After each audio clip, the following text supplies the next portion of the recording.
فواد بھائی، آپ نے اگر بھرپور تیاری کی تھی اور اس کے لیے لوگوں کے لیے پرکشش بنایا تھا، تو سوال یہ ہے کہ ابھی جب نجکاری ہو رہی تھی اور بیڈنگ ہو رہی تھی تو اس بیڈنگ میں کوئی سنجیدہ بیڈر کیوں نہیں آیا؟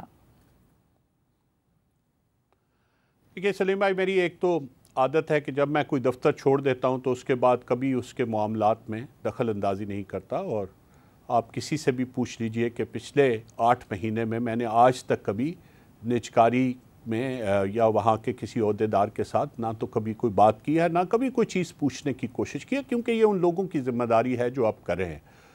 لیکن میں یہ ضرور جانتا ہوں، اور یہ بات پورے پاکستان کو پتہ ہے، کہ پاکستان کے 5-6 اور یہ خود نجکاری کمیشن نے اس بات کو پریس ریلیز میں دیا تھا کہ یہ 6 گروپ جو ہیں، جس میں یونس بردرز کا گروپ جو طبہ فیملی ہے، ان کے ساتھ کافی بڑے کاروباری ادارے شامل تھے، عارف حبیب گروپ شامل تھا، ایئر عربیہ جو پاکستان سے فلائی جناح کو آپریٹ کرتے ہیں وہ شامل تھا، جس میں ایئر بلو شامل تھا، جس میں کچھ اور بھی ادارے شامل تھے، اور بالکل باٹم لائن پہ ایک بلو برڈ سٹی کے نام سے بھی ایک گروپ شامل تھا۔ لیکن جو باقی سارے جتنے بھی اور بولی دینے والے تھے، ان کی جو کاروباری حیثیت ہے اور ان کا جو کاروباری ریکارڈ ہے، وہ اس بات ان جو آخری جن کو اکلوتی بولی جن سے لی گئی ان سے بہت بہتر تھا۔ اب میں تو یہ بات نہیں جانتا کہ ان لوگوں نے کیا کیا ان کے سامنے ڈیمانڈز رکھیں، اور ان ڈیمانڈز میں سے کون کون سی ڈیمانڈز پہ کیا فیصلہ نہیں ہو سکا جس کی وجہ سے، لیکن جو کچھ باتیں پتہ چلی ہیں میں وہ صرف آپ کے توسط سے گوش گزار کر دیتا ہوں، کیونکہ میرا جو سب سے بڑا اعتراض ہے اور جو میں چاہتا ہوں، جس پہ میں سمجھتا ہوں کہ حکومت جواب دہ ہے، وہ یہ ہے کہ اگر ایک ہی بڈر باقی رہ گیا تھا، اور وہ بڈر بھی ایسا تھا جس بڈر کا ہوا بازی کی انڈسٹری کا کوئی تجربہ نہیں تھا، ایویشن کی فیلڈ سے کبھی دور دور تک واسطہ نہیں رہا تھا، تو پھر یہ بڈنگ پروسیس کرانے کی کیا ضرورت تھی؟ میں یہ بات اس لیے کہہ رہا ہوں کہ جب میں نجکاری کا وزیر تھا تو میرے سامنے ایسی ہی ایک صورتحال پاکستان سٹیل ملز کے حوالے سے سامنے آئی تھی، جس میں پچھلے 2 سال سے نجکاری کا پروسیس چل رہا تھا، اور جب ہم آئے تو پتہ چلا کہ 4 جو بیڈرز میں تھے ان میں سے 3 جو ہیں وہ واک آؤٹ کر گئے، اور اب ایک سنگل بیڈر ہے جس کے ساتھ نجکاری کمیشن بولی کا پروسیس کرنا چاہتا ہے۔ تو میں فوری طور پہ اس معاملے کو لے کے پہلے SIFC میں اور پھر کیبنٹ میں گیا، اور سب لوگوں نے میری اس بات سے اتفاق کیا کہ جی ایک سنگل بیڈر کے ساتھ جو ان 4 بیڈرز میں سے سب سے کمزور بیڈر ہے، یہ پروسیس نہیں کرنا چاہیے، اور پھر اس پروسیس کو ختم کر دیا گیا۔ تو میرا یہ خیال ہے کہ جو جواب حکومت کا دینا بنتا ہے وہ یہ بنتا ہے کہ پہلے تو جو باقی گروپس تھے، اور اس بات پہ پوری ٹرانسپیرنسی ہونی چاہیے، بات سامنے آنی چاہیے، ان کی کون سی ضرور ایسی میں کسی کے بہاف پہ بات نہیں کرا، ہو سکتا ہے ان کی ڈیمانڈز ایسی ہوں جو نیگوشیبل نہ ہوں، جو نہ مانی جا سکتی ہوں، لیکن میں یہ ضرور کہوں گا کہ نجکاری میں جو بھی انویسٹرز آتے ہیں، اور جب ایسے تباہ حال ادارے کے لیے آتے ہیں تو وہ کچھ نہ کچھ اپنی شرائط ضرور سامنے رکھتے ہیں، اور حکومتوں کے لیے یہی بہتر ہوتا ہے کہ وہ بجائے اس کے کہ نقصانات کو مزید بڑھاتے جائیں اور نقصانات میں مزید اضافہ کرتے جائیں، اور میں بار بار یہ کہتا رہا ہوں کہ یہ بات PIA کی نجکاری کی نہیں ہے، یہ بات پاکستان کی ایویشن انڈسٹری کو انٹرنیشنل انویسٹمنٹ کے لیے اوپن اپ کرنے کی ہے، یہ بات اس چیز کی ہے کہ پاکستان کے عوام کو اس بات کا حق ہے کہ ایک مقامی ایئر لائن ایسی ہو جو ان کی اندرون ملک اور بیرون ملک ہر جگہ آسانی سے جانے کی بجائے اس کے کہ وہ 3 جگہ سے فلائٹیں تبدیل کر کے جائیں، آسانی سے جانے کی ضروریات کو پورا کر سکے۔ تو یہ وہ چیزیں ہیں جن کے اوپر میرا خیال ہے کہ بات ہونی چاہیے۔ مجھے جس بات پہ سب سے زیادہ حیرت ہوئی ہے وہ یہ ہوئی ہے کہ آخر میں ایک ہی بڈر رہ گیا، اور اس بڈر کی جس کا کوئی بیک گراؤنڈ نہیں تھا ایویشن کو، اس کو کابینہ نے منظوری دی، یہ کسی ایک انڈیویجول نے نہیں دی، کابینہ نے منظوری دی، کابینہ کمیٹی نجکاری نے منظوری دی، جس کی سربراہی وزیر نجکاری کے پاس نہیں ہے، وہ پاکستان کے وزیر خارجہ کے پاس ہے۔ انہوں نے یہ منظوری دی کہ آپ جائیں اور اسی ایک بڈر کے ساتھ آپ بولی کے عمل کو آگے بڑھائیں۔ یہ سب سے بڑا ایشو ہے، کیونکہ میرے خیال میں اس سے پاکستان میں نجکاری کے سارے عمل کو نقصان پہنچا ہے۔ سلیم بھائی، یہ آپ آنے والے دنوں میں دیکھیں گے، نجکاری کے عمل میں ہم نے بڑی مشکل سے جان پیدا کی تھی، ہم نے لوگوں میں یہ اعتماد پیدا کیا تھا کہ پاکستان کی حکومت جو ہے وہ نجکاری کے عمل کے ساتھ سنجیدہ ہے، اور آخر ہم نے یہ فیصلہ کر لیا ہے 75 سال کے بعد کہ سرکار کا کام کاروبار کرنا نہیں ہے، سرکار کا کام پرائیویٹ سیکٹر کو انیبل کرنا ہے۔ ایک چھوٹی سی بات کا میں سمجھتا ہوں کہ حکومت کو جواب اور دینا چاہیے، وہ یہ کہ پچھلے 3 دنوں کے درمیان حکومت نے ایک اشتہار دیا ہے جس میں وہ ایک نئے سی او کا انتخاب کرنا چاہتے ہیں۔ اب یہ فیصلہ راتوں رات تو نہیں ہو گیا۔ اگر حکومت نجکاری کی پی آئی اے کے عمل میں سنجیدہ ہے تو پھر کیا گنجائش بنتی ہے کہ آپ بیٹھے بٹھائے ایک نئے سی او کے انتخاب کا عمل شروع کر دیں؟ اگر کوئی پرائیویٹ سیکٹر نے کل اس ایئر لائن کو لینا ہے تو وہ تو اپنے مرضی کا سی او لے کے آئیں گے۔ جو موجودہ سی اے ہوں ان کو 4 5 6 مہینے، اگر آپ، کیونکہ میں تو سمجھتا ہوں اور میں تو بڑی درد دل کے ساتھ میں لوگوں کے سامنے پاکستان کے عوام کو یہ کہنا چاہتا ہوں کہ پاکستان کی اور پاکستان کے عوام کی بھلائی اور بہتری اسی میں ہے کہ پی آئی اے اور پی آئی اے جیسے تمام نقصان پہنچانے والے ادارے پاکستان کے عوام کی جیبوں میں سے مزید پیسہ نکال کے ضائع کرنا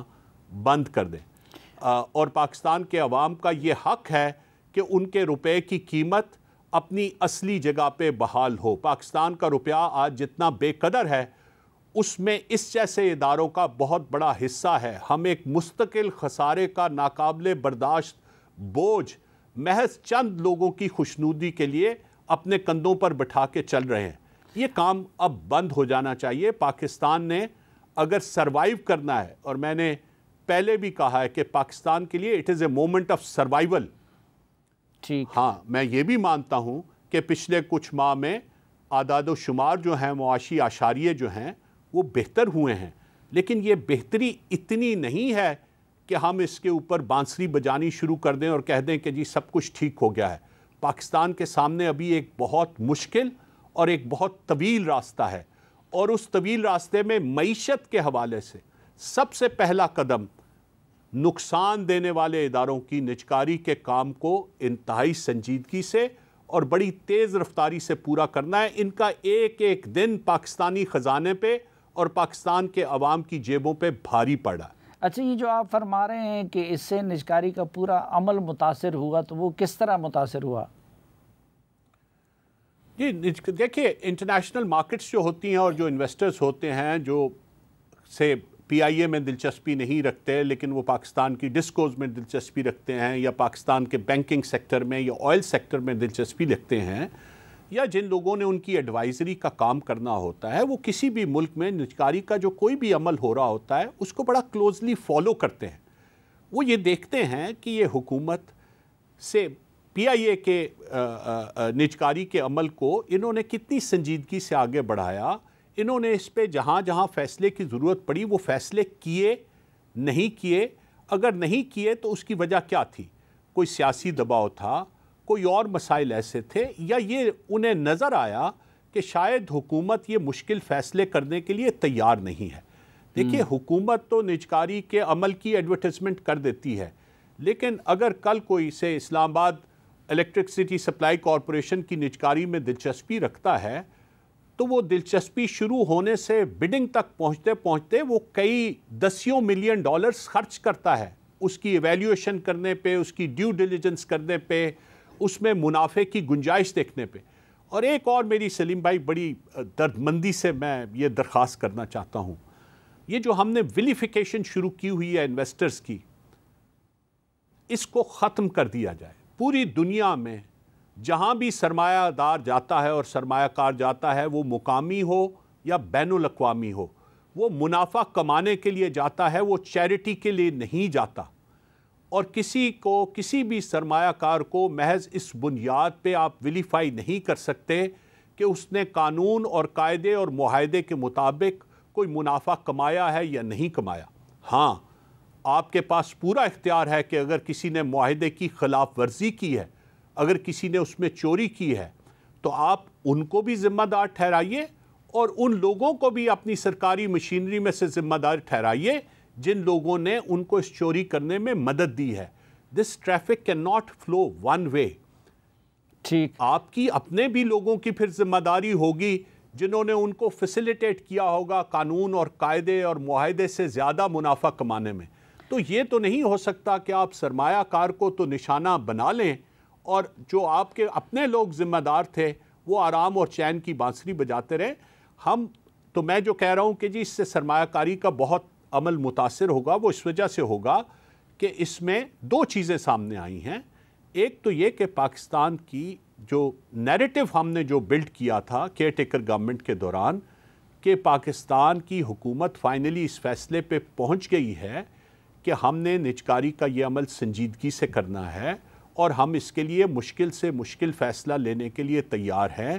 ایک تو وہ سنجیدگی اور وہ کمٹمنٹ اس دوران نظر نہیں آئی،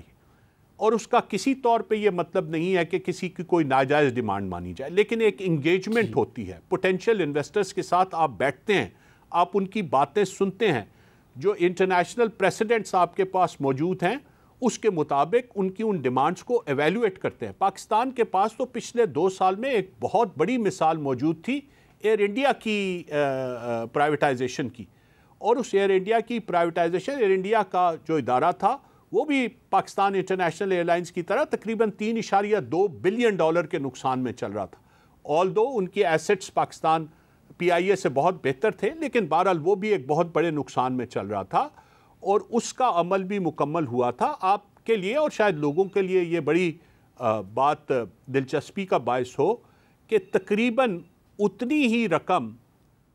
کیش میں ایئر انڈیا کی پرائیویٹائزیشن کے لیے دی گئی،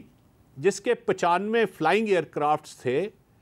یعنی $300 ملین یا 85 ارب روپے جو ہماری ڈیمانڈ تھی کیبنٹ کی، پاکستان کی کابینہ اور کیبنٹ کمیٹی آن پرائیویٹائزیشن کی۔ ہم 15 جہازوں کے لیے جتنے پیسے مانگ رہے تھے وہ 95 جہازوں کی ایئر لائن میں تقریباً دیے گئے۔ ہم اس خالی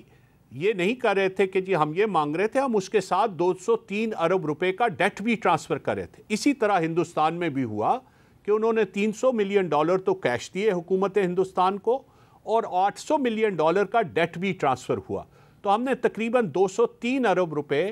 یہ سرمایہ کار کے لیے رکھے تھے کہ وہ یہ ڈیٹس اپنی بک میں لے لے گا، اور باقی ہم نے ہولڈ کو ٹرانسفر کیے تھے۔ اور بینکوں کا قرضہ جس طرح میں نے آپ کو پہلے بتایا کہ اس کو ری پروفائل اور ری نیگوشیٹ کیا تھا۔ تو یہ 2 وجوہات ہیں جس کی، اور میں سمجھتا ہوں کہ ابھی بھی کریکشن کی گنجائش ہے۔ حکومت کو چاہیے کہ دوبارہ انتہائی سنجیدگی سے تمام سیکٹرز میں، خالی پی آئی اے کا نہیں، میں تمام ان جگہوں پہ جہاں پہ سرکاری اور نجی ادارے خسارے میں بھی چل رہے ہیں اور جو ہزاروں کے بجائے کچھ ارب روپے کا منافع کما رہے ہیں، کیونکہ بنیادی آپ نے اصول پہ کام کرنا ہے۔